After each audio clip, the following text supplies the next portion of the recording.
E boa tarde a todos. Mais uma vez, uma alegria estar aqui. Falando em professores, eu vejo duas professoras brilhantes aqui, a Ana Mello e a Emília Coleman Rabani, professoras de mão cheia. Felizes os alunos que têm professoras como vocês também. Então, é um prazer imenso encontrar com todas vocês aqui e estarmos juntos aqui no Rouxinol falando desse assunto. Bem, minha opinião é fruto de uma pesquisa. Eu sempre que passo por alguma situação aguda ou um pouco aflitiva, faço como a maioria dos amigos fazem, né? Vou buscar refúgio no texto sagrado, vou buscar iluminação no texto sagrado. E nessa época de perturbação global, o medo e a ansiedade têm aumentado muitíssimo. Você pegar qualquer telejornal no canal aberto ou nas plataformas de streaming, ou algum jornal impresso, ainda tem gente que lê jornal impresso, a gente encontra que ansiedade, medo, perturbação no mundo são manchetes que não desaparecem nem de um dia para o outro, nem de um ano para o outro. Continuam lá fixadas. Aqui no Brasil, nós vivemos tempos de muita angústia, de muita aflição. Um sinal apenas, temos cerca de 16 milhões de desempregados no Brasil. Então, para muitos, ansiedade é uma preocupação qualquer sobre o seu bem-estar. Mas, por exemplo, para esses 16 milhões, tem a ver com a própria necessidade de assegurar a existência física. Porque sem emprego, não há salário. Sem salário, não há alimentação, saúde, educação, moradia, locomoção e tantas outras coisas. E como está a situação do mundo nesse aspecto de medo, perturbação e ansiedade? Bem, milhões e milhões de seres humanos estão indefesas, completamente indefesas, diante da tragédia pandêmica que nós estamos atravessando. Isso apenas serve para revelar o grande abismo de injustiça, né, que o mundo vivencia nos dias atuais, nos dias que correm. Eu leio hoje, ao meio-dia, na BBC de Londres, que embora o continente africano esteja registrando menos novos casos de coronavírus do que a própria Europa no momento, os especialistas receiam que novas ondas da pandemia atinjam a África de ponta a ponta. Pasmem, apenas cerca de 7% de 1 bilhão e 300 milhões de moradores do continente mãe, do continente africano, receberam a primeira dose de vacina. Apenas 7% de 1,3 bilhão de seres humanos. Enquanto isso, no velho mundo, que é a Europa, das suas 27 nações, países, apenas 2 nações têm vacinação inferior a 50% em sua cota de vacinação.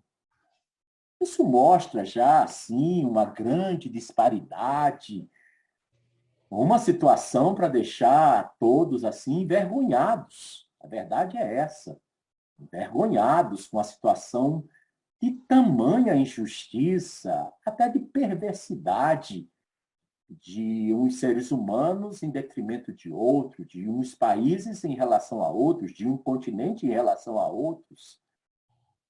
Nada à toa que Bahá'u'lláh, às margens do rio Tigre, ainda em 1862, 63, caminhando numa noite de lua cheia, diz: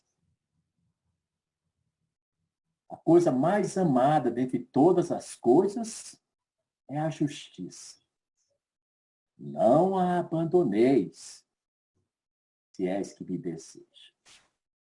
Então, quando eu vejo essa situação que eu acabo de relacionar para vocês, o desemprego, a questão da vacinação contra o Covid, E não estou nem querendo falar de guerras, nem de misérias, porque nós já estamos cansados de ouvir isso e ver isso em rádio, jornal e televisão.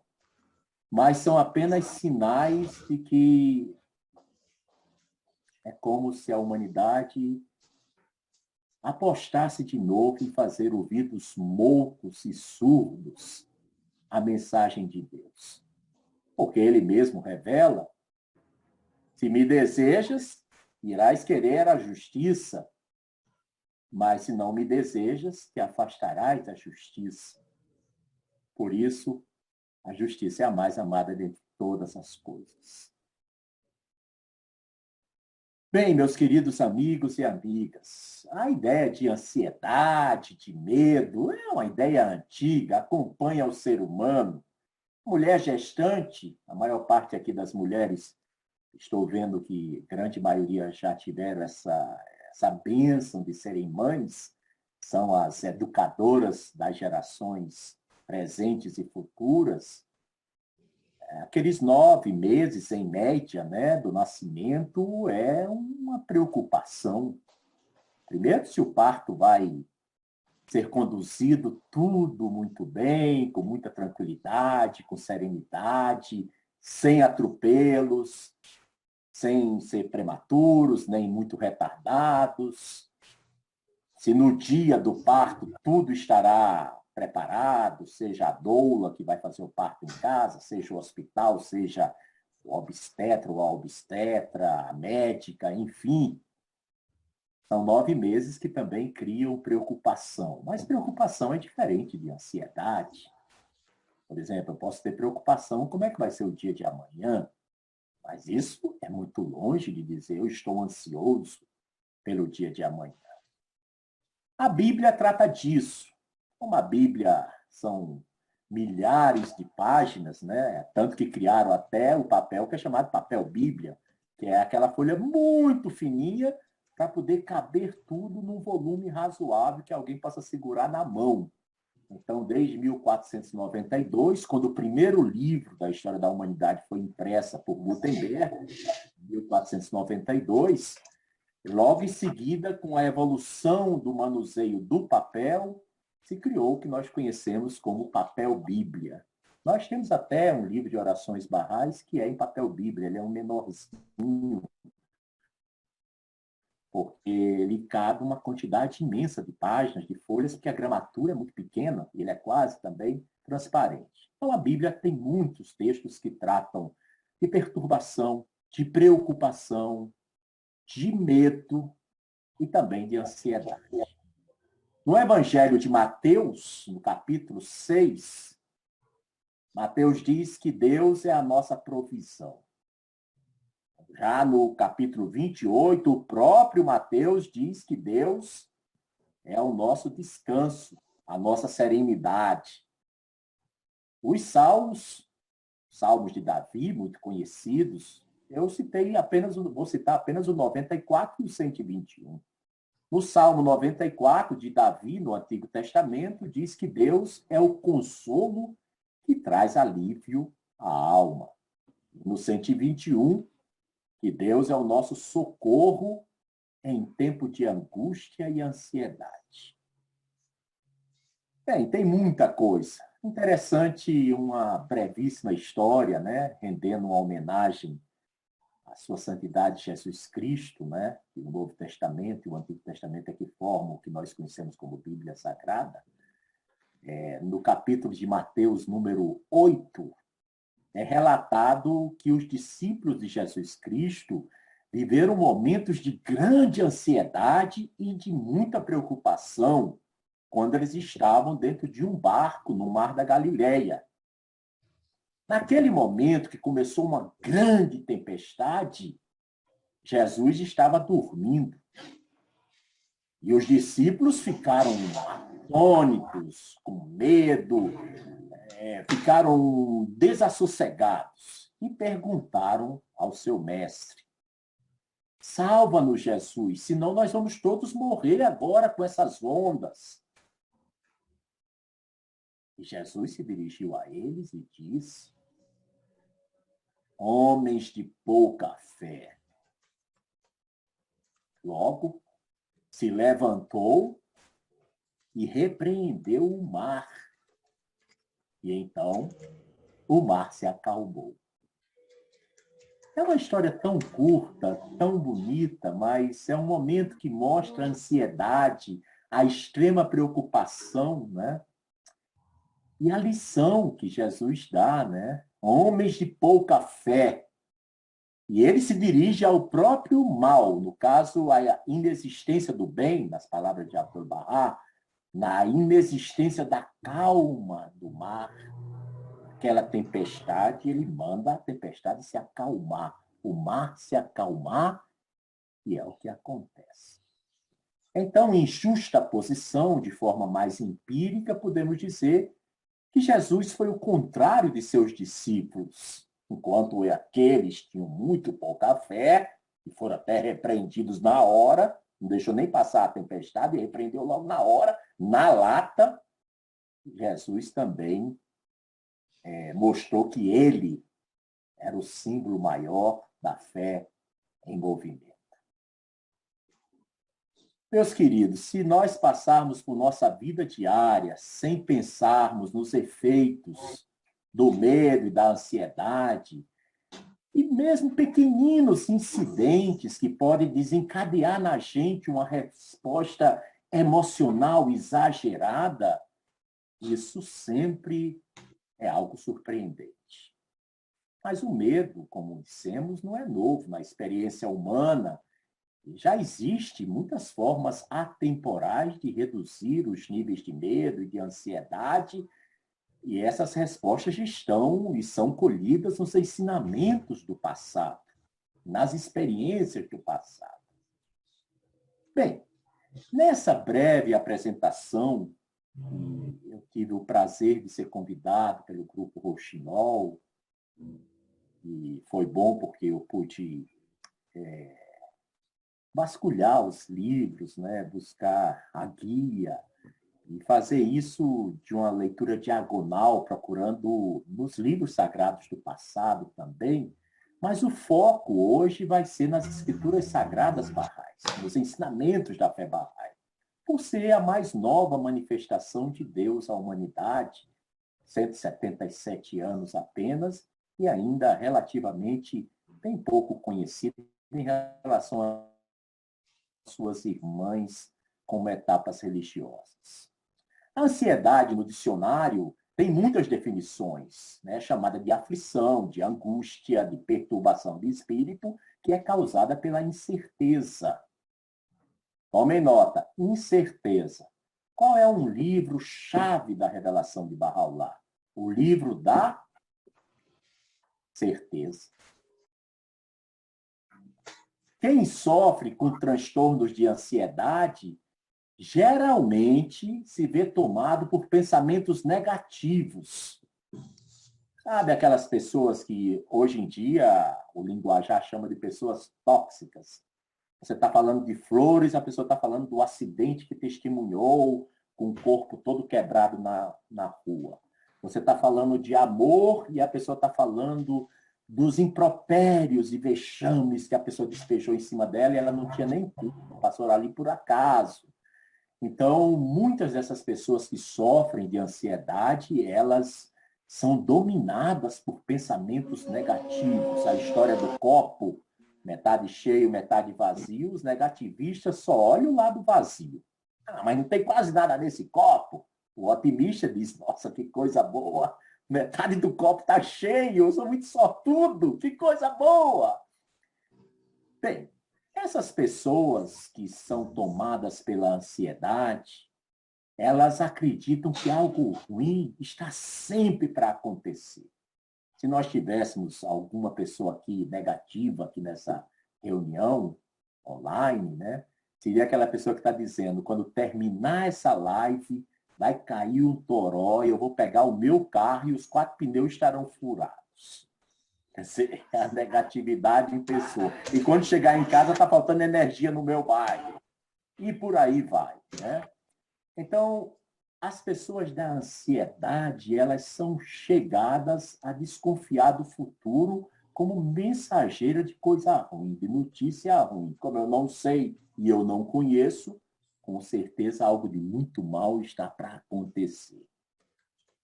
Mas é uma emoção humana natural, é poderosa, é primitiva, envolve, segundo Freud, uma resposta bioquímica que é universal, porque exige uma alta resposta emocional do indivíduo.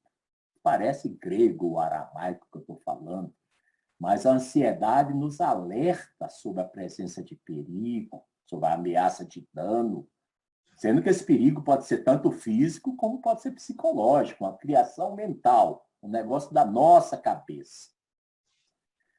Observem que ninguém está imune à ansiedade, nem ao temor, nem ao perigo. Vejam a história de Sheikh Ahmad e Seyyed Kazim, aqueles dois luminares, né, das cidades de Rasht e de Karbala.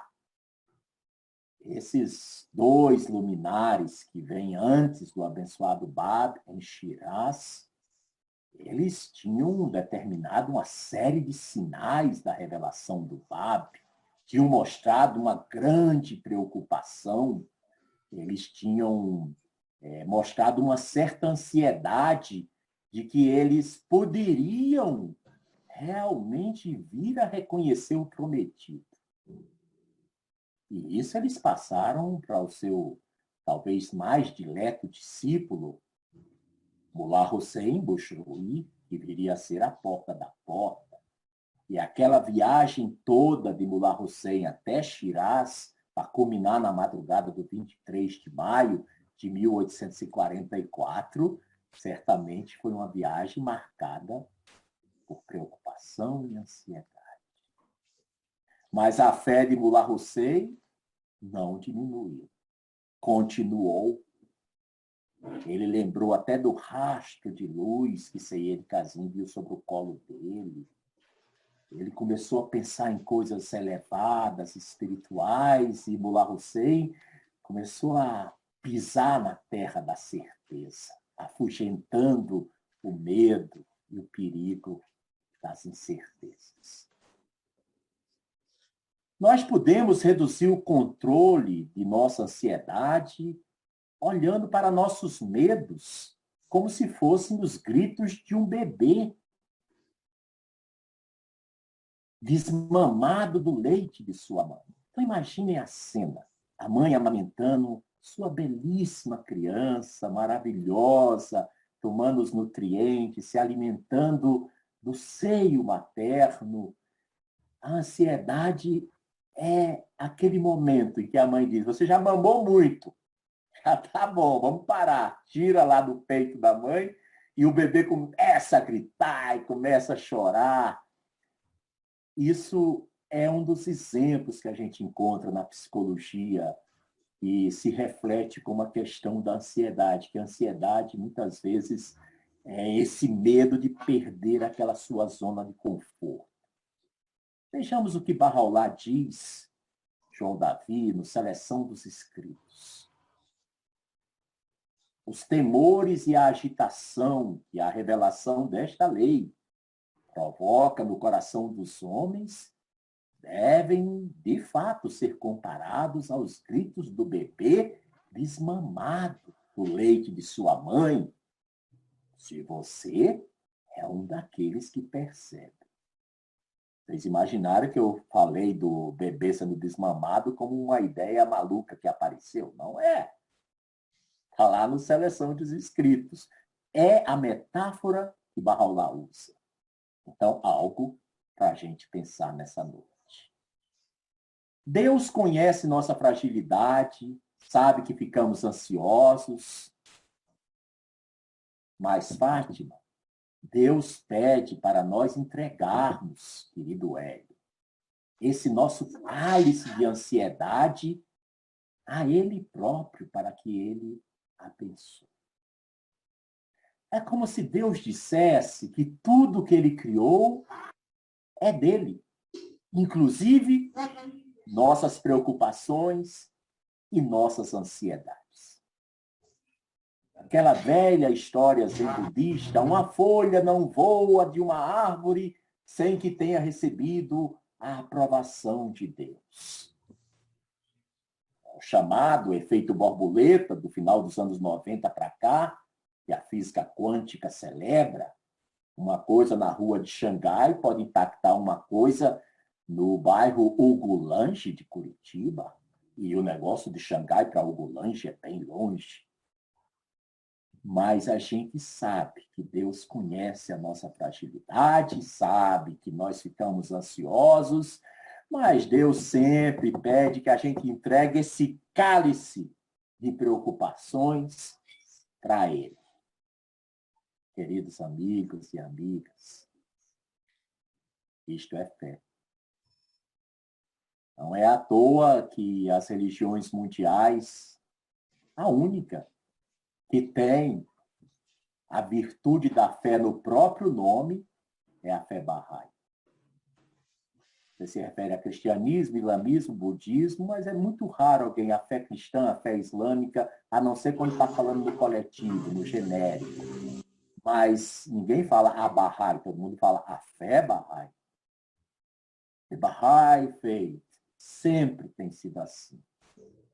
Eu queria compartilhar um trechinho de Abdu'l-Bahá, que ano passado foram 100 anos de seu passamento.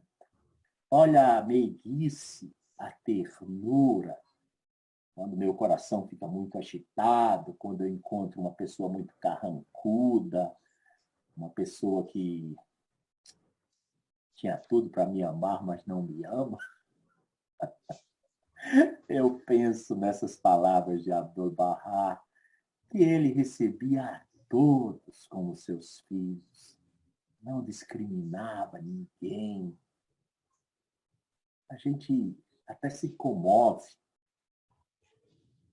por termos tido a bênção de termos um Bahá'í tão cheio de bênçãos e perfeições, tão perfeito como Abdu'l-Bahá. Como ele personificou cada palavra dos ensinamentos de seu amado Pai. Da sua meiguice, quando o poeta Gibran Khalil Gibran, em 15 de abril de 1912, no ateliê de Joliet Thompson, em Nova York, a cidade do convênio,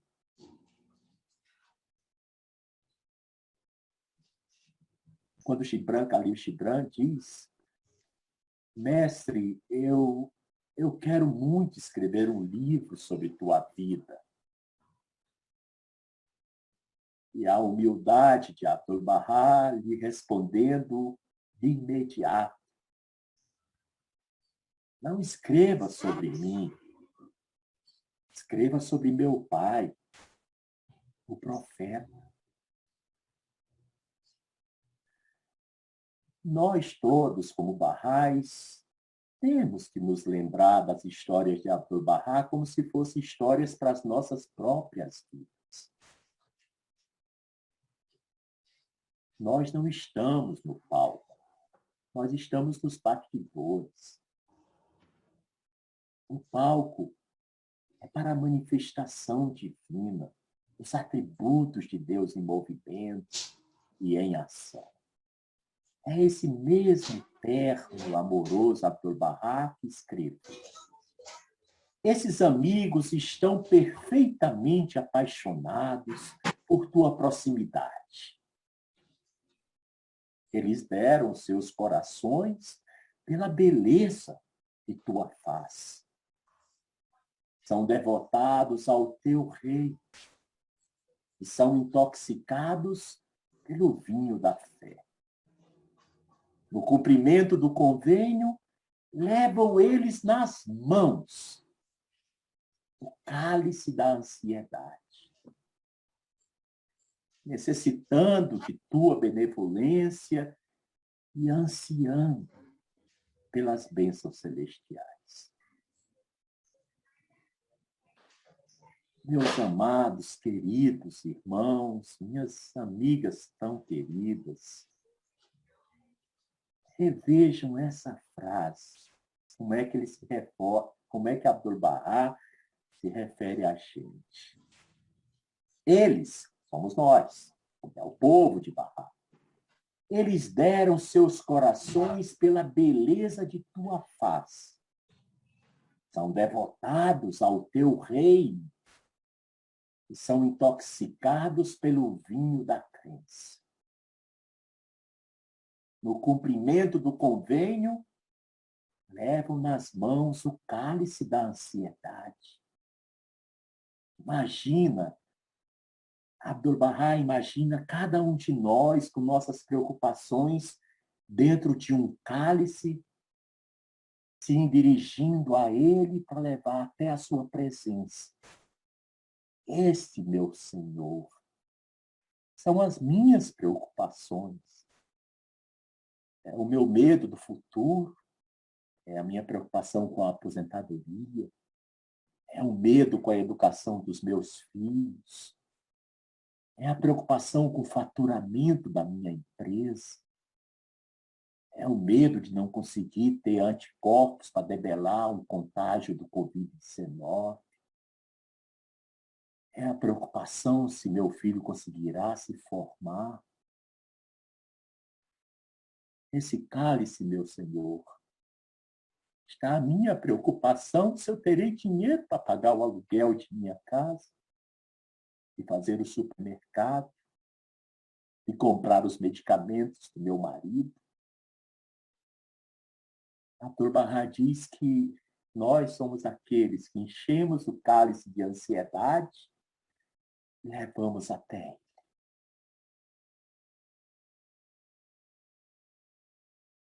Esse trecho da epístola de Abdu'l-Bahá me ensinou tanto. Eu queria tanto não esquecer isso.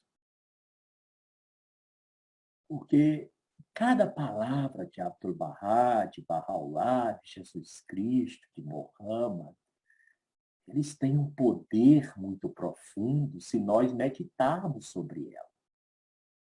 Diferença de ler.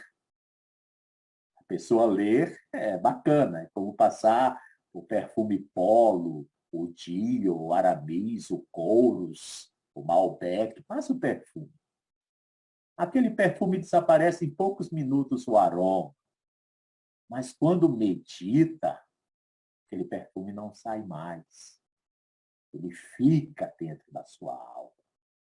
Por isso, ela diz que aquele que não medita não ingressa na vida eterna. Ah, mas eu não sei meditar, eu fico pensando, eu leio, releio, meu pensamento já está em outra coisa, e eu já penso logo em tomar água, e depois eu penso em comer um pedaço de pizza, aí eu estou aqui fazendo minhas orações, mas já estou pensando, assim que terminar, eu tenho... Ah, eu acho que eu vou dar uma caminhada, colocar um tênis. Pois é, nada que é digno é fácil. Nada. Ter filhos maravilhosos, filhos obedientes a Deus, filhos verazes e corteses. Para você ter isso, é tão grande o rol de sacrifícios que os pais têm que fazer. Eles têm que se dedicar tanto à educação e à guia de seus filhos, para que um dia os seus filhos sejam os frutos para a cura das nações. Porque nada que é digno vem de grátis. Nada é 0800. Não é ligação grátis. Exige sacrifício de tempo, esforço, deixar preocupações pessoais de lado, fazer o que não quer fazer, se submeter a empregos que não são os ideais, trabalhar mais do que o corpo pode suportar, correr atrás o tempo todo. Então, essas palavras de Abdu'l-Bahá trazem muito ânimo, muita alegria aos nossos corações. O cálice da nossa doença, o cálice da nossa enfermidade mental, o cálice da nossa desconfiança e insegurança, o cálice do nosso pensamento mal com relação a alguma pessoa, leva essas preocupações e entrega a ele. Quem assina esse pedido é Abdu'l-Bahá, Seleção dos Escritos de Abdu'l-Bahá, página 346. Abdu'l-Bahá nos lembra que desde o início dos tempos, a tristeza e a ansiedade, o arrependimento e a tribulação sempre foram o destino de todo servo leal de Deus. Pois é, isso eu fiquei preocupado. Não vou dizer para vocês que eu abri um sorriso de orelha a orelha, porque não foi. Fiquei muito preocupado. Porque Abdu'l-Bahá está simplesmente dizendo que desde o início do tempo, tristeza, ansiedade, arrependimento e provação, tribulação, sempre tem sido o destino de todo servo leal de Deus. E nos diz também que a solução é colocar nossos corações nas ternas misericórdias de Deus, para que possamos ser cheios de alegria, uma alegria permanente e intensa. Bem, eu vi que o querido Riaz, neto do senhor Mali Mori, filho do Habib, querido Habib, estava ou está presente. Vocês sabem, o pai do querido Habib, o avô do Riaz, ele foi assistente do Sheikh Salman. Também sabem, obviamente. Eu sei que tudo que eu estou falando aqui é obviedade, mas nada melhor do que uma obviedade para ficar bem na cabeça da gente, na memória. Né? O senhor Marmori foi assistente de Sheikh Salman. E quem foi Sheikh Salman? Foi o carteiro de Bahá'u'lláh. Ele viajava para o Irã várias vezes ao longo do ano. 4 meses para ir, 4 meses para voltar, depois voltava, depois voltava. E o trabalho dele era chegar na prisão de Aca, trazer uma sacola de couro cheio de epístolas reveladas por Bahá'u'lláh e viajar pelo Irã de ponta a ponta entregando essas epístolas. João Davi, Sinara, Helena Trancoso, Said Gadim ou Raquel, talvez a queridíssima, minha amada pai, Ostavari, possam pensar que era um trabalho fácil. Mas não era. Era um trabalho muito difícil. Primeiro, porque Sheikh Salman não sabia ler. Então, ele recebia as epístolas dizendo para quem entregar, mas ele não sabia ler, mas ele tinha que entregar, porque se Bahá'u'lláh disse que ele foi escolhido para fazer aquilo, é porque ia dar a ele as capacidades inerentes. Então, o Sheikh Salman faz uma dessas viagens que me foi contada pelo próprio seu Habib, lá na casa, em frente à casa da dona Nechatier Archomandi, Felipe Fagundes, não sei o que Fagundes, me lembro desses detalhes, né? E o senhor Habib estava me contando que uma vez eles chegaram numa cidade e os muçulmanos fanáticos tomaram conhecimento da presença deles na cidade. Então saíram correndo atrás dos dois. E os dois presos de preocupações e ansiedade. Imagina, eles estavam trazendo a palavra da vida revelada por Bahá'u'lláh para ser entregue às pessoas. Então, o seu Habib conta que eles começam a correr de uma casa para outra casa, entram numa vila, sobe o primeiro andar da vila, desce, continuam correndo, e cada vez mais eles sentem os gritos de que peguem eles, peguem esses hereges, peguem esses infiéis.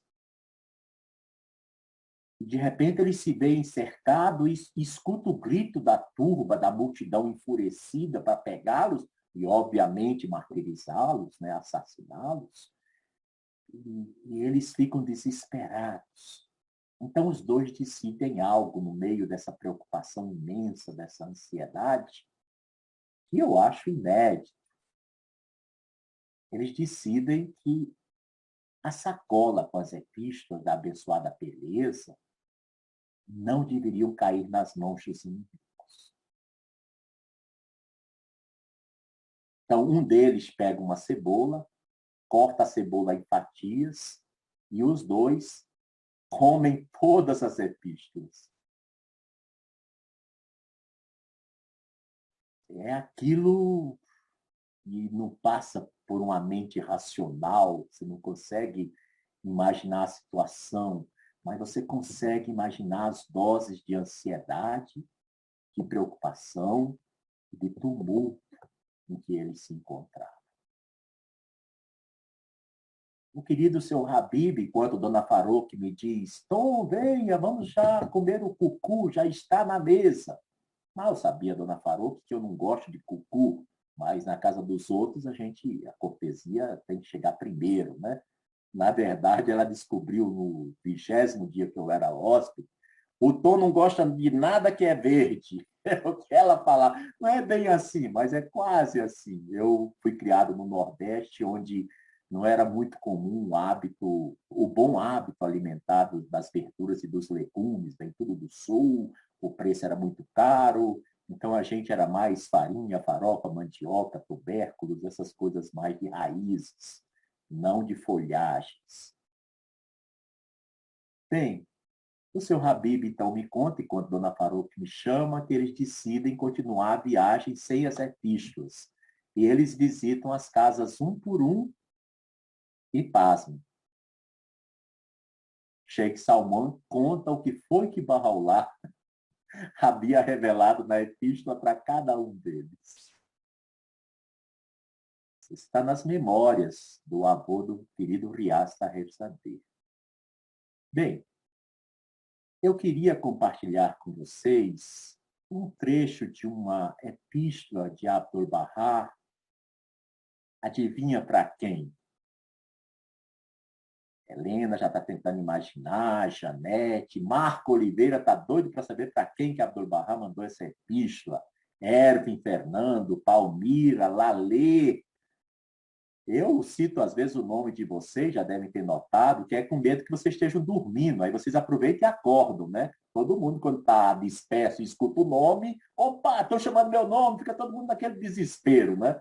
Então, de meus tempos de professor de faculdade, final dos anos 90, quando eu vejo que a turma está um pouquinho desesperada, eu começo a dizer os nomes. Não é que eu esteja achando ninguém de vocês disperso. No caso da audiência do Rouxinol e das lives barrais, todos são muito focados, todos têm uma maior atenção. Mas é um hábito, infelizmente, que eu adquiri em outro lugar e termino levando para tudo que é lugar. Vejamos esse trecho dessa epístola de Abdu'l-Bahá para quem? A folha mais sagrada, Bahir Hanum. Aquela que, quando perguntaram a Bahá'u'lláh que ela não tinha se casado, Abdu'l-Bahá respondeu, porque não foi criado um homem à altura dela. Bahir Hanum, que é a maior figura feminina da revelação de Bahá'u'lláh. Assim como Tahirê foi da revelação do Bab, Fátima, foi da revelação de Muhammad,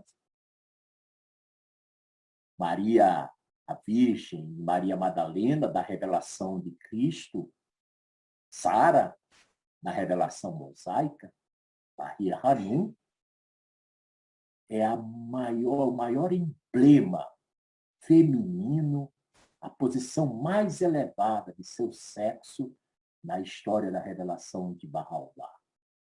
É a folha mais sagrada. Meu Deus. A gente fica tão cheio de amor quando menciona o nome da folha mais sagrada. Ela é tão extraordinária. Eu espero que um dia o querido Rouxinol convide os amigos a conhecerem Bahia, a analisarem tudo o que vai acontecer na vida desta mulher extraordinária. Ela também revelava epístolas lindíssimas. Ela que foi o escudo do jovem guardião de 24 anos, Choque Effendi, no momento do passamento de Abdu'l-Bahá. Como estou mencionando o nome dela, não me sentiria sendo justo se não rendesse um breve tributo de amor a essa heroína da causa de Deus, a esse emblema de resiliência. Na fé, talvez nunca ninguém foi mais resiliente do que Abdul-Bahá. O que Abdul-Bahá escreve para ela? É isso. Ó, minha querida e profundamente espiritual irmã, dia e noite tu vives em minha memória. Sempre que me lembro de ti, meu coração se enche de tristeza e meu arrependimento fica mais intenso. Não se entristeça, pois sou teu verdadeiro, teu infalível consolador. Que nem o desânimo, nem o desespero obscureçam a serenidade de tua vida ou restringam tua liberdade. Esses dias passarão. Nós, pelo favor de Deus, no reino de Abraham, sob a protetora sombra da abençoada beleza, esqueceremos todos esses cuidados terrenos e encontraremos cada uma dessas calúnias amplamente recompensadas por tuas expressões de louvor e graça. E continua Abdul-Bahá se dirigindo a Bahia. Desde o início dos tempos, tristeza e ansiedade, arrependimento e tribulação sempre foram o destino de todo servo leal de Deus. Pondere isso em seu coração e considere quão verdadeiras são essas palavras. E ele conclui assim. E é como se estivesse dizendo a cada um de nós, reunidos nessa noite. Portanto, põe teu coração nas ternas misericórdias da antiga beleza e enche-te de alegria permanente e intensa. Abdul-Bahá sabe que tentar ser feliz e buscar segurança ao servir a causa pode causar na gente ansiedade e nos assegura que a vida de cada um de nós é de cada um de nós, Palmira, Lalê, Carolina, Maria de Fátima, cada um de nós tem crises e tem vitórias. Eu sei que a maioria dos palestrantes ou dos apresentadores de temas barrais colocam crises e vitórias como um assunto só da fé. Não é. Abdul-Bahá diz que os indivíduos também têm crises e vitórias. Tem agonias, frustrações, mas também progresso e bênçãos. E que nós não estamos sozinhos ou únicos nas tensões que enfrentamos. Bem, gente, essa é a primeira parte desse tema. Se o João Davi quiser colocar para alguma pergunta, para a gente entrar na segunda parte. Como combater a ansiedade em nossas vidas no dia a dia? Na vida de cada um? É uma pergunta assim super interessante. Como sempre, né, esses assuntos espirituais, eu sempre penso, João, que um Bahá'í nunca tem um assunto que não é espiritual. Todos são espirituais. Você pega qualquer assunto, você vai buscar a guia divina, vai procurar a luz dos ensinamentos e se transforma em algo que é um caminho de luz. Ah, não, porque assunto espiritual, vou falar do desprendimento, do poder da oração, vou falar dos 7 vales, da palavras oculta, do livro da certeza, vou contar a história em Aca, vou contar isso, vou contar aquilo. Esses são assuntos espirituais. Não, gente. Qualquer assunto nessa causa pode ser apresentado de forma espiritual, porque essa é a revelação de Deus no próprio dia de Deus. Não à toa, Bahá'u'lláh diz que cada letra emanada de seus lábios tem o poder de criar as artes e os ofícios. Então, nós podemos tratar até de hidráulica, de eletricidade. Vamos falar de eletricidade. Você pode tratar sobre a eletricidade espiritual. Por exemplo, se o maior progresso humano, depois da criação da roda, foi a descoberta do fogo ainda antes. Bem, fogo material, João Davi, ele serviu para quê?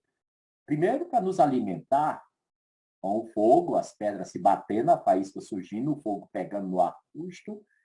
Teve-se condições de ter alimentos cozinhados, cozidos. Os invernos, que matavam milhões e milhões de seres humanos nos tempos pré-históricos, foram muito atenuados através do calor do fogo. As pessoas em volta da fogueira, o fogo do lar. E as pessoas ficavam de prontidão, sem poder dormir, para que o fogo do lar não apagasse. Então, quando o fogo do lar já estava se acabando, aquelas pessoas, uma saía, vinha a outra para ficar olhando, botando um gravetinho, ajeitando, porque às vezes a dificuldade no inverno muito grande para voltar o fogo surgir de novo era muito difícil.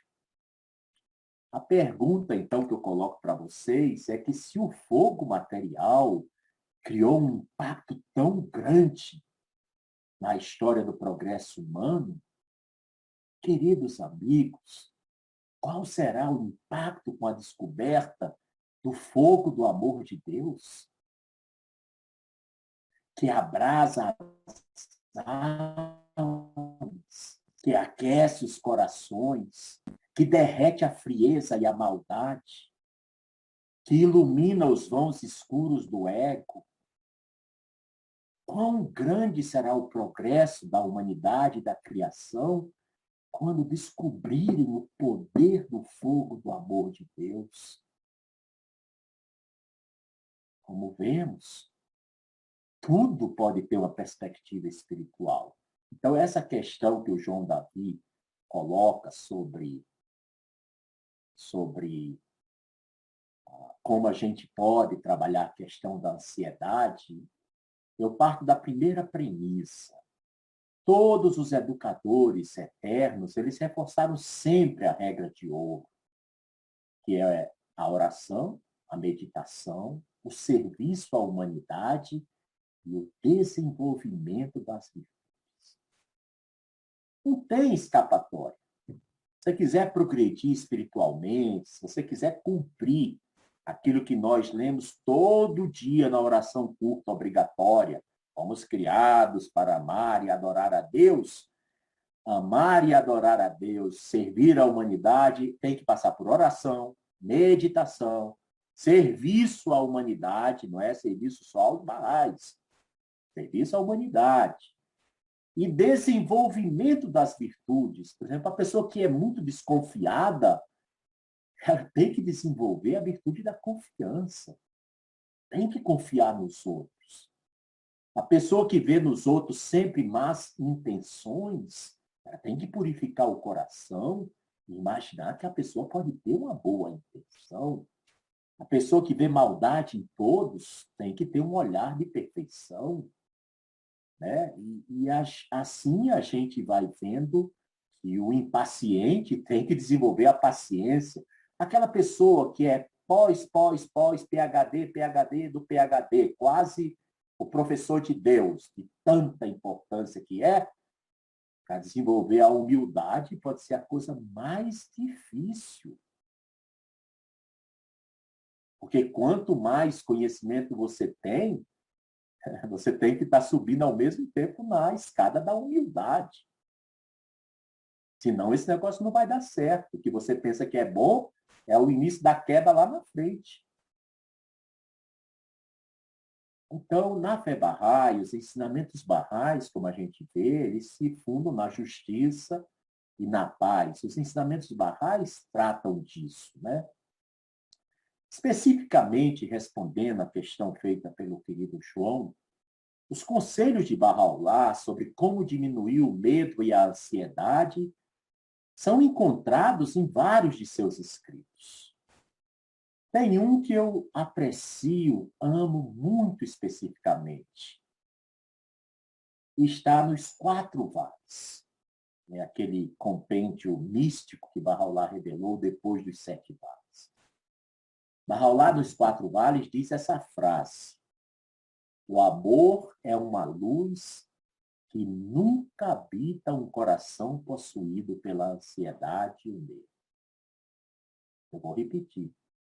O amor é uma luz que nunca habita um coração possuído pela ansiedade e pelo medo.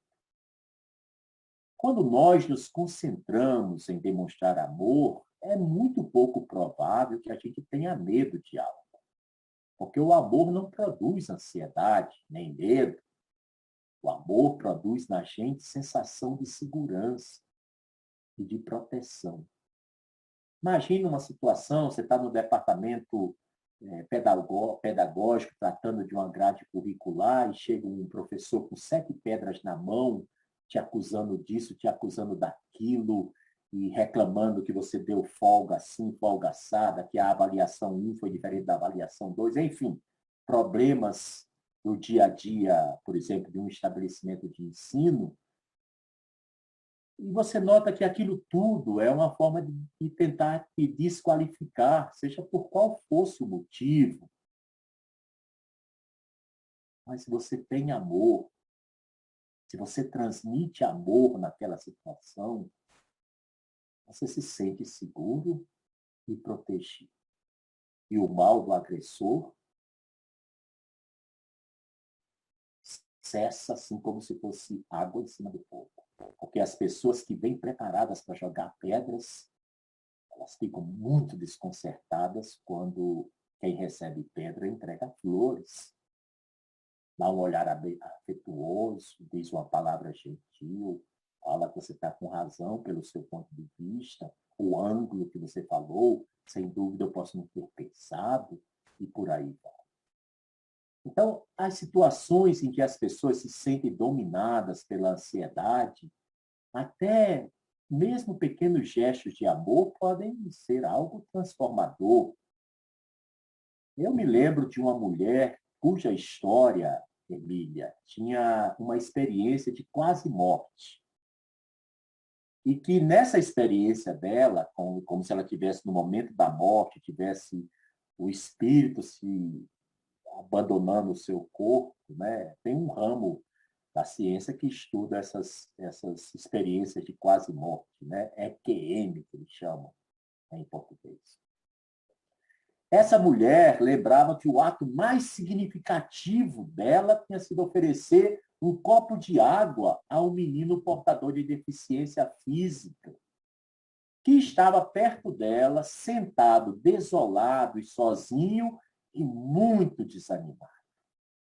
Quer dizer, o oferecimento de um copo d'água foi o que essa mulher, numa experiência de quase morte, se lembrou. Os atos de amor são importantes antídotos, vacinas, para o temor de que Abdu'l-Bahá nos aconselhou a nos concentrar de forma regular na criação de laços de amizades com os outros.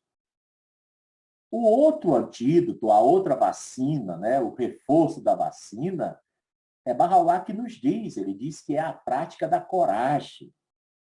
E que a gente só tem coragem quando a gente se concentra no poder de Deus.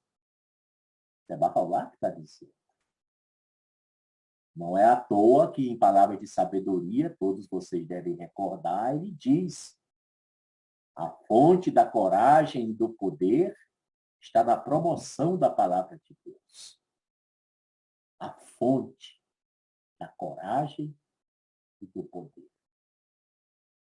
Na Epístola ao Filho do Lobo, Bahá'u'lláh diz: dizei aos que têm o coração medroso, sede fortes, não tenhais medo, eis o vosso Deus. Feliz aquele que foi iluminado com a luz da confiança. Bem, queridos amigos, nós não temos que sucumbir, nos deixar levar pelo medo, nem pela ansiedade, se nós colocamos nossa inteira confiança em Deus e oferecemos a Ele os nossos assuntos, que o poder divino pode remediar, curar, resolver. Eu falo a vocês, Abdu'l-Bahá, em vários momentos, no diário de Juliette Thompson, e também nos memórias do Dr. Yunis Khan, de 1900 a 1909, em Aca, tem muitos ali exemplos de como Abdu'l-Bahá diz que você deve ter Deus como seu melhor amigo. E o que é o melhor amigo? O melhor amigo é alguém que você confia tanto que você não tem reservas, que você fala o que sente no seu coração, que você não esconde nada, com um atenuante, em se tratando de Deus, mesmo que você tentasse esconder, não conseguia, as orações não falam no finalzinho das orações, ele é quem tudo ouve, ele é quem tudo vê. Então, a coisa que você está fazendo, achando que vai esconder de Deus, Deus já viu antes. Então, é melhor tirar o cavalo da chuva, senão o cavalo vai pegar pneumonia. Porque Deus já viu. Então, é melhor você logo ser humilde na hora da conversação com Deus, das suas orações diárias, das suas meditações. Você aproveitar e mencionar, se meio en passant para Deus. Pois é, Deus, eu sei. Tu já sabes, mas eu estou me sentindo envergonhado por ter tido tal pensamento, por ter agido de tal forma. Sabes, eu não queria ter feito, mas foi mais forte naquele momento. Eu vou fazer essas orações te suplicando com muita sinceridade que apague isso das minhas costas, não deixe essa mancha ficar continuando comigo, porque não é digno de ti que me criaste. Então, as histórias de Abdu'l-Bahá, ele nos fala que Deus é para ser tratado como o nosso amigo mais íntimo. Ele até é mais. Porque Abdu'l-Bahá se refere a uma epístola de Bahá'u'lláh e diz que Deus está mais próximo da gente do que a nossa própria veia jugular. Eu não consigo imaginar nada mais próximo. Então, Segundo, a ansiedade e o temor. Como a gente pode diminuir, atenuar ou exterminar tais sentimentos? Olha, queridos, são dezenas de orações reveladas por Bahá'u'lláh, por Abdu'l-Bahá e até pelo amado Bab, que termina assim: Deus é o amparo no perigo que existe por si próprio. E o que é ansiedade e medo? É o perigo. É aquilo que a gente desconhece. Aqueles pensamentos negativos lá do início da live, lembra que eu mencionei? Que a pessoa tem medo de tudo, porque o futuro sempre, para aquela pessoa negativa, vem carregado de trovoadas, cascas de banana, desastres e todo tipo de tribulação, né? Mas as orações terminam dizendo que Deus é o amparo no perigo, né? Dos escritos barrais, dois temas, queridos amigos, surgem para nos ajudar a dar uma resposta à diminuição da ansiedade. Então, de forma específica, respondendo o João, que antes eu dei uma volta, mas agora eu não vou dar a volta. As duas formas principais que a gente vê, pelo menos na minha pouca leitura que fiz sobre o assunto, vocês vão poder nadar de braçadas e procurar mais textos e se empoderarem desse tema tão fascinante, que é o combate à ansiedade e o aumento da nossa fé como indivíduo. O primeiro deles é colocar a confiança em Deus e no poder dos ensinamentos divinos para curar nossas dificuldades, nossas dores. Primeiro, confiar em Deus. O segundo é ajudar os outros de maneira muito ativa a que aumentem o amor, a esperança, o encorajamento, e dessa forma possam diminuir o medo. Se você encontra alguém com muita ansiedade, muito preocupado, vai lá, abre um sorriso, fala das coisas boas, fala que tudo pode ser diferente. É aquela história, você vai visitar alguém no hospital, tenta contar para a pessoa o mundo de saúde que está esperando ela. Não é à toa que Abdul-Bahá diz que uma visita que você leva entusiasmo, amor a alguém enfermo, funciona como um medicamento. Funciona como um medicamento. As pessoas precisam descobrir isso. E as pessoas, quando estão muito preocupadas e ansiosas, precisam de estímulo, de encorajamento, algo sincero, confiança. Aquela confiança que você tem para você, deixe transbordar para outra pessoa. Que ela pode também se intoxicar com isso, se contagiar. Como que eu faço com a minha saúde espiritual e os males da sociedade que geram ansiedade? Esse também é um ponto que a fé traz muitas respostas. Muitas respostas. A maior parte das vezes, as dicas e as palavras que Bahá'u'lláh revela entra no ouvido e sai no outro. Às vezes a gente não tem tempo para pensar. Aquela história que eu falei, as dificuldades que a gente tem para meditar são muito maiores do que as para fazer oração, né? Mas vejam só, respondendo essa questão, uma oração que cada um de nós poderia tentar fazer diariamente ou fazer com muita regularidade, até quem sabe ter de memória, né? É aquela que diz: armado com o poder de teu nome, nada pode me ferir, e com teu amor em meu coração, todas as aflições do mundo de modo algum podem me alarmar. Shoghi Effendi, o amado guardião, deu uma visualização incrível que nos ajuda a responder essa segunda questão. Shoghi Effendi diz para a gente imaginar a proteção de Deus todas as manhãs.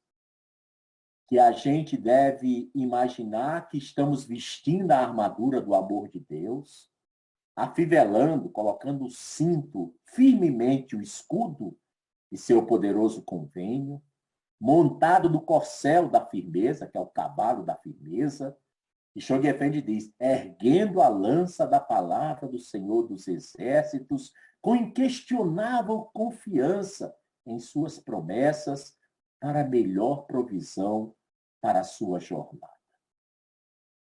E ele conclui dizendo: devemos estar certos de que aquele que nos levou a alcançar tais triunfos na causa continuará a nos ajudar e a enriquecer o nosso direito de primogenitura espiritual a um grau que nenhuma mente finita pode imaginar ou o coração humano perceber. Tem uma oração também do Bab, e a gente pode visualizar ela, e é muito curta. Ó Senhor, proteja-nos do que está à nossa frente, atrás de nós, acima de nossas cabeças, à nossa direita, à nossa esquerda, abaixo dos nossos pés e de todos os outros lados a que estamos expostos. Em verdade, tua proteção sobre todas as coisas é infalível. Vejam só que o Bab não bate prego em mamão maduro, né? O Bab também não bate prego sem virar a ponta. Nessa curta oração, ele já diz todos os tipos que você pode imaginar de proteção, né? Porque na frente e atrás, acima da cabeça, abaixo dos pés, à direita e à esquerda. Quer dizer, de repente podia ter parado já por aqui, mas o Bab continua. E de todos os outros lados a que estamos expostos. Em verdade, tua proteção sobre todas as coisas é infalível. Essa oração, gente, é menos de 25 palavras. Ela tira muita ansiedade da gente. O medo.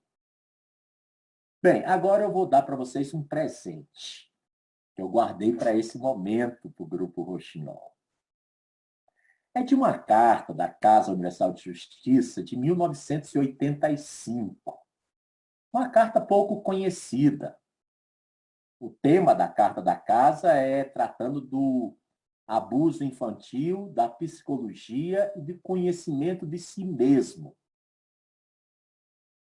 Essa carta eu tinha recebido uma cópia há muitos anos de um querido amigo Bahá'í de Wiesbaden, um escritor Bahá'í muito querido, o autor de O Mercador e o Papagaio, vocês lembram, Dr. Nosrat Pezeshkian, que é um Bahá'í que criou uma nova senda dos estudos de psicologia, né, que é a psicoterapia positiva através da verbalização de parábolas, fábulas e contos místicos. Bem, o que a Casa Universal de Justiça falou em 2 de dezembro de 85?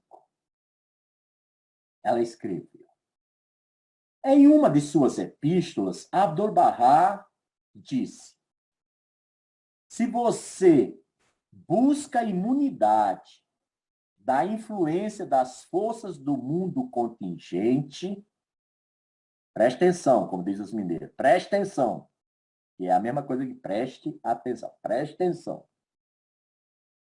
Abdu'l-Bahá escreveu, vou começar. Se você busca imunidade da influência das forças do mundo contingente, é exatamente a pergunta que o João Davi Argenton fez. Abdu'l-Bahá diz: pendure o máximo nome em sua residência. Use o anel do máximo nome em seu dedo. Coloque a imagem de Abdu'l-Bahá em sua casa. E recite sempre as orações que escrevi. Então, você verá o efeito maravilhoso que eles produzem.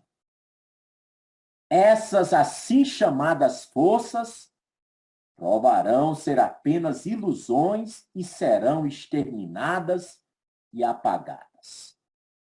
Essa guia eu encontrei ontem à noite, também numa compilação maravilhosa, Lights of Guidance, mas pouca gente conhece. Mas eu acho tão interessante que, se o pessoal do Rouxinol permite, eu gostaria de repetir.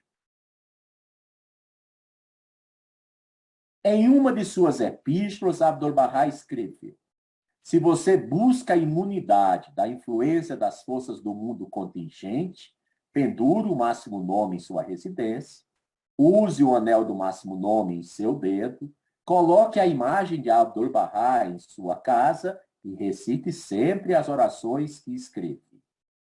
Certamente, queridos amigos e amigas, tudo isso é muito fácil. Afinal de contas, pendurar o máximo nome em sua casa, eu duvido que todo mundo aqui já não tem. Às vezes até mais de um, e em mais de uma sala, até nos quartos. Eu já fui numa casa que, se tiver 9 quartos, só não tem no banheiro e no lavabo. Mas está todo cheio de máximo nome para todos os lados. Quer dizer, proteção não vai faltar. Use o anel do maior nome em seu dedo. É muito comum as pessoas usarem, muitos têm, mas é óbvio, não é um mandamento, não é uma lei, não está, por exemplo, no Kitab Actas, mas é uma recomendação, como a gente está vendo, de Abdu'l-Bahá. E recitar as orações de Abdu'l-Bahá, a impressão que eu tenho é que diariamente, além da oração obrigatória, seja longa, média ou a curta, é muito pouco provável que ao longo do dia alguém não faça uma oração de Abdu'l-Bahá, como aquela: ó Deus, refresque e alegra meu espírito, ou quando ele diz armado com teu poder, ou como ele diz inúmeras vezes, um coração enregelado veio a flamejar, ou quando ele diz que são baleias no oceano da vida, ou quando a gente fala para o nosso netinho Theo, o Theo, eu estou esperando a Cecília, que está para chegar.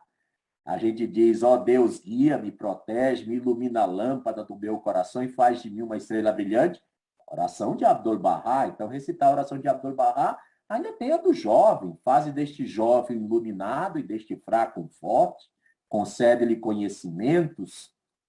Eu me lembro de uma criança chamada Tiago, por sinal não vou dizer mais detalhe, porque ele morava em Curitiba há muitos anos. Na época ele tinha 4 ou 5 anos. E um dia eu fui hóspede na casa deles e os pais sempre gostam de mostrar os seus filhos pequenos fazendo orações quando chega uma visita a Bahá'í, né? E a gente fica muito feliz porque todo mundo está fazendo dever de casa, né? Pelo menos se os pais não ensinaram outras coisas, a palavra sagrada está ensinando, não vai faltar. E aí pediu, Tiago, faz a oração pro tio Tom. E aí o Tiago começou. Ó Deus, guia-me, protege-me, faz de mim uma cenoura brilhante. Eu sempre rio, eu sempre achei. Ele hoje é um rapazão, né? Deve ter uns 20 e tantos anos, mas eu não posso deixar de lembrar, é algo que me marcou muito. Faz de mim uma cenoura brilhante. E o outro, que já era um pré-jovem, adolescente, lá em Ribeira do Pombal, né? Que diz: dou testemunho, ó meu Deus, de que eu te criei para me conhecer e adorar. E eu cheio de dedos, sem graça, para corrigir, porque ele falou com tanto amor, com tanto carinho.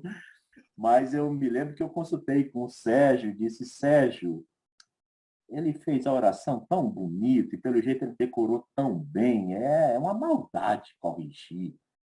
Não, mas precisa corrigir. Mas vamos dar um tempo. Como é que você vê hoje, já que você vai falar na escola de verão sobre um assunto assim forte, sobre os custódios, como é que você vê hoje? Eu acho que essa carta tem muito do espírito daquela época, aquela força. Como é que você vê a carta atual e como que você falaria para nós, como que nós vamos sentir essa energia? Bem, gente, essa energia me faz pensar em 3 pensamentos e percepções, né, que tive, né? Pois é, tem que falar mesmo. Primeiro, a gente está vendo o poder da oração, que ela nos dá esperança, faz-nos praticar a gratidão e ter confiança em nossa vida diária, né? O que o mundo oferece, João Davi, é qualquer coisa, menos esperança. O que o mundo oferece e serve toda hora é desesperança, é desespero. Você liga o negócio, está o cara lá dizendo que o nazismo tem que ser legalizado, que não tem nada demais, todo mundo tem direito à liberdade de expressão. Onde já se viu, o povo queima 6 milhões de pessoas em fornos crematórios, não faz nem 100 anos isso, agora em 39 a 45, e ainda tem gente agora negando que houve tudo isso e que o nazismo é algo muito comum. O outro, que é para defender a questão racial, o congolês que foi morto recentemente lá no Rio de Janeiro, uma autoridade simplesmente diz que ele morreu porque ele era um vagabundo. Poxa, o cara acabou de morrer de forma cruel, perversa, tudo filmado. Até a prefeitura resolveu dar o quiosque na beira lá do Rio de Janeiro para a família do congolês que saiu do seu país, o Congo, onde está sendo construído um belíssimo templo Bahá'í, a República Democrática do Congo, está sendo construído um belíssimo templo Bahá'í. Esse senhor, né, o Moise, ele vem para cá fugindo da guerra, da violência em seu país. E simplesmente é morto a paulada, a soco, a chutes, pontapés, uma coisa horrorosa. E uma autoridade ontem diz nas suas redes sociais que ele morreu porque ele era um vagabundo. Então, eu dei 2 pequenos exemplos, porque eu não posso negar a minha formação jornalística. Vocês vão ver que sempre que eu vou falar, eu vou querer botar no dia a dia, porque esse é o meu mundo, é o jornalismo. E, infelizmente, é a nossa ração diária de desilusão e desespero que nós, jornalistas, servimos à humanidade de uma forma geral, né? Então, nós, Barrais, temos o grande trabalho e a missão de dar esperança a um mundo que não tem esperança. porque parece que cansou de ter esperança. Mas nós, Barrais, não podemos cansar. Não podemos tirar o nosso cavalo da chuva, nem que pegue pneumonia. Certo? Segunda coisa, uma coisa que me mantém muito calmo nesses momentos de ansiedade, né? Em primeiro lugar, é que Bahá'u'lláh diz que os sistemas de provações e testes que a gente passa, eles estão impregnados no mundo, que estão desmoronando, o mundo está caindo. Eu ainda fico alarmado, não sei porquê, mas ainda fico alarmado, mas não deveria, mas fico. Eu fico impressionado como as pessoas gostam da maldade, como gostam do sofrimento, quando poderiam mudar tudo, mas não fazem nada para mudar, né? E Bahá'u'lláh diz que a humanidade vai superar isso, então isso me dá segurança. A questão é quando. Bem, se eu ficar perguntando quando, eu vou entrar na espiral da ansiedade. Então é melhor não perguntar quando. Então eu tenho que me acalmar, refrigerar o coração, assimilando que tem um plano de Deus e uma orientação que nos ajuda a sair da situação aflitiva que nos encontramos, né? O segundo pensamento para eliminar o medo e a ansiedade é aumentar a minha fé em Deus. Ah, tem gente que diz, eu tenho uma fé de bom tamanho. Quem disse, cara pálida, que tua fé é de bom tamanho? Basta entrar uma aprovação direta na tua muleira, no campo, tua fé é grande. Então, você tem que todo dia estar pedindo a Deus para tua fé aumentar, porque é o que faz com que você diminua a incerteza e a sua insegurança. A terceira coisa é que nós temos muita coisa para ter medo nesse mundo como seres humanos, né? Por exemplo, vou abrir aqui para vocês. Há menos de 3 semanas, eu fiquei hospitalizado 21 dias. Fiquei trancafiado lá no hospital. Nossa, eu fiquei sendo tomado sinais vitais de meia e meia hora, de 20 em 20 minutos, porque aquele povo não deixa ninguém dormir, é 24 horas entrando gente para tirar pressão, temperatura, glicose, não sei o que dizer. Eu já estava até maluco, eu acho que já dormindo eu já estava dizendo, já tirou, já fez, meio zonzo, né? Nesses 21 dias, de 31 de dezembro a 17 de janeiro, eu comecei a refletir sobre a mortalidade, sobre a fragilidade da vida e sobre a finitude. É que eu vi-me cara a cara com essa fragilidade que é se sentir como uma chaminha de fósforo, não é nem de vela, de fósforo, que um soprinho um pouquinho forte pode apagar. Tamanha é a fragilidade de alguém que fica interno no hospital, né?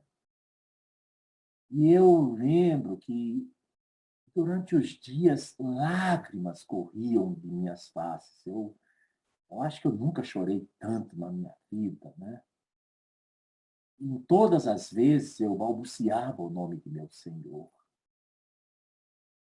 Primeiro é um sentimento de finitude, né? Quer dizer, você está descendo a ladeira e em algum momento você vai ser chamado. Não é só ser chamado, é chamado a prestar contas, muito mais, né? Passa a régua aí. Então o negócio é sério, ninguém pensa, mas devia começar a pensar, porque eu tive que pensar no duro, porque fiquei hospitalizado. Aquelas paredes não eram tão inspiradoras para outras coisas, a não ser pensar sobre essas questões maiores, além dessa vida, né? Eu fui alvo de tantas inúmeras atenções de médicos, de enfermeiros. Eu fiquei no 11º andar, no 12º ficava o L ponto. Quer dizer, se a situação complicasse, eu seria transferido para o Sírio, lá em São Paulo, né? E eram clínicos gerais, queridos amigos, urologista, nefrologista, dos rins, fisioterapeuta, nutricionista, até psicólogo. Eu tive 3 sessões de psicólogo. Porque as pessoas entravam, eu estava fazendo oração e estava chorando, achavam que eu estava deprimido. Aí, vem psicólogo. Não, mas não sei o quê, mas não sei o quê.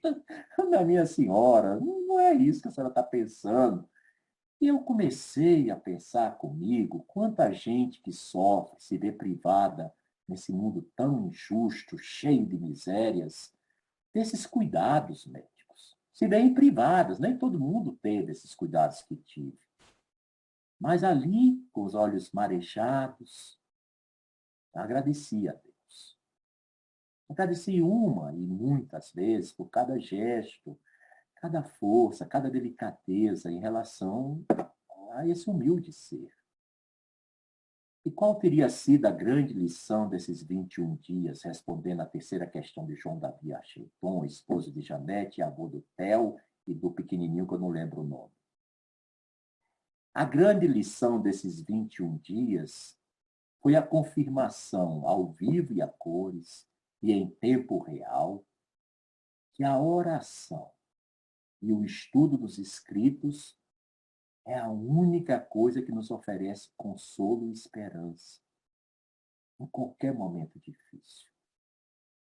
Porque Bahá'u'lláh diz que não vai sobrecarregar nenhuma alma além de sua capacidade.